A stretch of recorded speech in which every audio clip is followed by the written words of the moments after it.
வயதிலும் கெட்ட ஆட்டம் போட்டதால் பொதுமக்களின் தர்ம அடிக்கு பயந்து கோவிலுக்குள் பதுங்கிய பூசாரியை போலீசார் மீட்டு செல்லும் காட்சிகள்தான் நீங்கள் பார்த்தது. தேனி மாவட்டம் பெரியகுளம் வடகரை பகுதியில் இந்து சமய அறநிலையத்துறைக்கு சொந்தமான பகவதி அம்மன் கோவில் உள்ளது. இந்த கோவிலில் திலகர் எனும் 70 வயது முதியவர் பூசாரியாக பணிபுரிந்து வருகிறார். புதன்கிழமை அன்று மாலை பூசாரி திலகர் கோவிலுக்குள் இருந்துள்ளார்.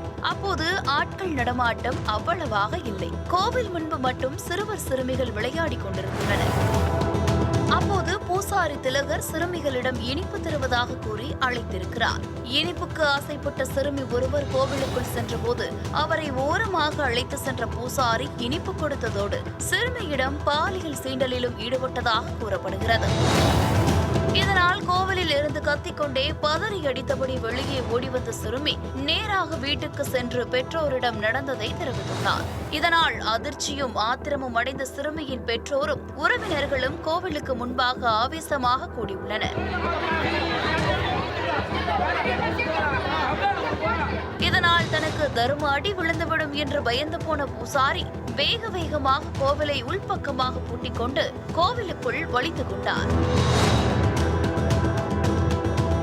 பூசாரியின் செல்லுண்டி சமாச்சாரம் பரவிய நிலையில் கோவில் முன்பு கிராம மக்கள் கூடிவிட இதுகுறித்து பெரியகுளம் வடகரை காவல்துறையினருக்கு சிலர் தகவல் கொடுத்துள்ளனர். உடனடியாக கோவிலுக்கு வந்த போலீசார் பொதுமக்களை விலக்கிவிட்டு கோவிலுக்குள் சென்று பூசாரியை மீட்டு காவல் நிலையம் அழைத்து சென்றனர்.